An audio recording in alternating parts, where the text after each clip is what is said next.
Hey. I'm back.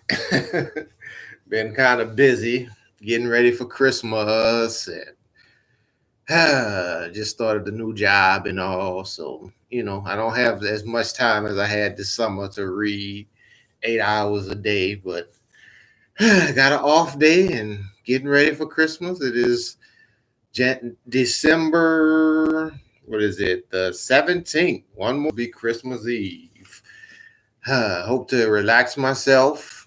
For my son, this will be his second Christmas, but his first Christmas, he was only like 3 months. So all he did was pretty much sleep.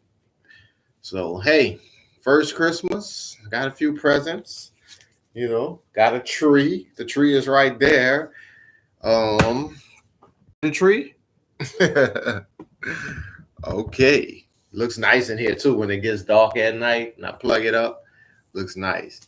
Just read this book about a guy who's my dad used to tell me about him. My dad would always mention him and Red Fox and all. That was something my dad used to like, when he was younger.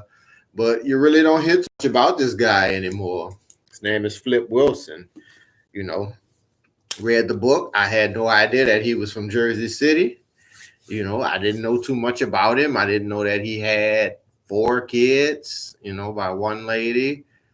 I didn't know that he was, I could have suspected it, but I didn't know that he was on cocaine and he did drugs.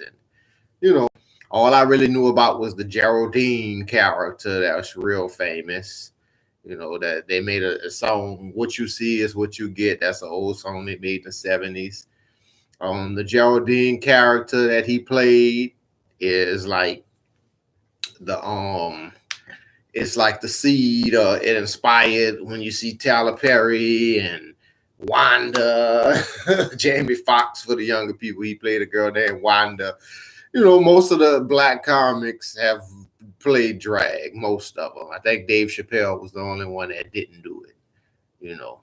And that was part of he talked about that. There's a YouTube video about that. But you know, Flip Wilson, he was the first black person to have a hit TV show. I think Nat King Cole had one before, but it wasn't a hit and it got canceled, just because of the times. But I mean, Flip Wilson had a TV show in the 70s, early 70s that was in the top five, top 10, 40 million viewers, they say. This is before cable, but he was the first, he was a pioneer. He made it.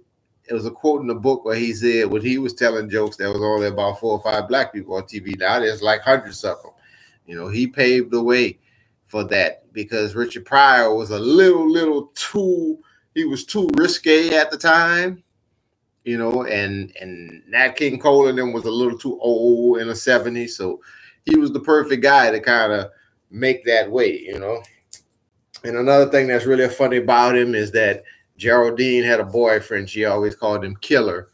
And eventually it was revealed that O.J. Simpson was the boyfriend. He guessed on. I think that's just ironic. Who would have knew? But yeah, I thought this was an excellent book. If you're interested in history, if you're interested in the black experience, I love black comedians. I love comedians. This guy even started on George Carlin. George Carlin was kind of like on his label, him and Richard Pryor. So, and it goes to show you how, he started out in what they call the Chitlin Circuit. And all these people, a lot of them got things from him. He got a lot of things from them. It was a big circle of people. So this goes to show you, I don't know why. For some reason, he's just not remembered. Kind of like Sly Stone. It's just some people when they go off, they just never get remembered. I mean, this guy brought many of the black acts, musical acts, until people's home. They had never heard of the certain people. He brought them into their home. I mean, just like Arsenio Hall did in the 90s with a lot of rap groups. So, you know, it's just crazy. Flip Wilson, great comedian. I grew up not listening to him, but I knew who he was because my dad loved him. He talked about him a lot, you know. So yeah, if you like Philip Wilson, I think you'll learn a lot. Read this book. Author is Kevin Cook. Great book. Great book. So, and other news, that's about it. Like I say, Christmas is coming up, January 2019. It's coming up. I'll be reading some older books that I haven't read in a while, that I haven't read as a teenager. I think I'm going to go back into my, African American history this year, 2019. The next one will be Native Son, which is the first book that I ever read as a teenager. I've read it a couple of times before, and I always suggest it to people, but I'll do a review on it. I'll do a review, just for posterity's sake. So, all right, not too much to say. 5 minutes in. Have a good Christmas. I'm gonna try to do another one.